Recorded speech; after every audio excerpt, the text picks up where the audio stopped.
এই সময় এসে পহেলা ফাল্গুন, ভ্যালেন্টাইন এগুলো নিয়ে খুব একটা প্ল্যান থাকে না। দেখা যায় খুবই সাধারণ এবং কর্মব্যস্ত ভাবেই কিন্তু এই দিনগুলো পার হয়ে যায়। তবুও বলবো যে এবারের বসন্তটা একটু অন্যরকম ছিল। আসসালামু আলাইকুম, আশা করি সবাই অনেক অনেক ভালো আছেন। আমি আলহামদুলিল্লাহ অনেক ভালো আছি।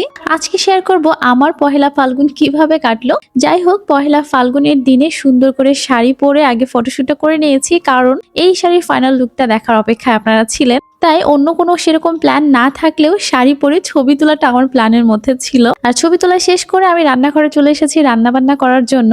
যেহেতু আমি নির্বাচনের ডিউটি পেয়েছিলাম এবং সেখানে কিছু অনারিয়ামও পেয়েছি, সেজন্য ভাবলাম যে সবাই মিলে আসলে একটা খাই দাইয়ের আয়োজন করা যায় বাসায়।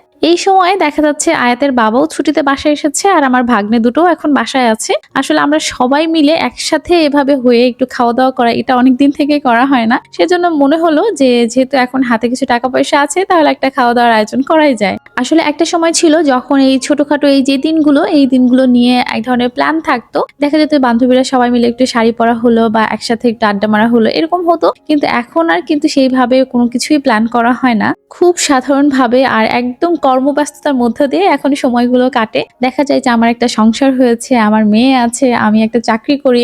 সব মিলিয়ে আসলে সময় বের করাটাই অনেক কঠিন হয়ে যায়। আমার ক্ষেত্রে দেখা যায় যে কাজের ব্যস্ততা যতই থাকুক, এগুলোর পাশাপাশি যখনই আমি একটু সময় পাই তখনই ব্লক প্রিন্ট, হ্যান্ড প্রিন্ট এগুলো করতে আমার ভালো লাগে। তো যেহেতু এখন পহেলা ফাল্গুন বা বসন্ত কাল চলে এসেছে, সেজন্য মনে হলো যে আমার কাছে যেহেতু একটা বসন্তে পরার মতো একটা শাড়ি আছে, সেটাকে একটু ব্লক প্রিন্ট করা যায়। তো আমার কাছে যে ডাইস ছিল, আবার আলু দিয়ে বানিয়েছি, ওইটা দিয়ে একটা শাড়ি করেছি। সেজন্যই মেইনলি আসলে এই পহেলা ফাল্গুনে আমার শাড়িটা পরা হয়েছিল।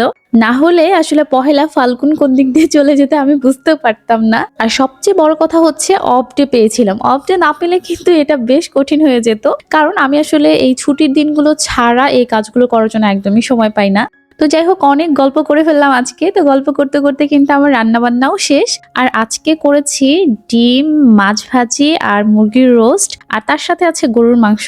এখানে মানে সবকিছু সাজিয়েছি, আর ওরাও দুপুরে চলে এসেছে, কিন্তু গরুর মাংসটা আমার এখনো হয়নি। আসলে সবারই অনেক ক্ষুধা পেয়েছে, সেজন্য ওরা খাবারটা স্টার্ট করে দিয়েছে গরুর মাংস নামানোর আগেই। তো এটাই ছিল আমাদের বসন্তের আয়োজন। তো আগামীকাল থেকে তো রোজা, সবাইকে রমজান মোবারক। সবাই ভালো থাকবেন। আল্লাহ হাফেজ।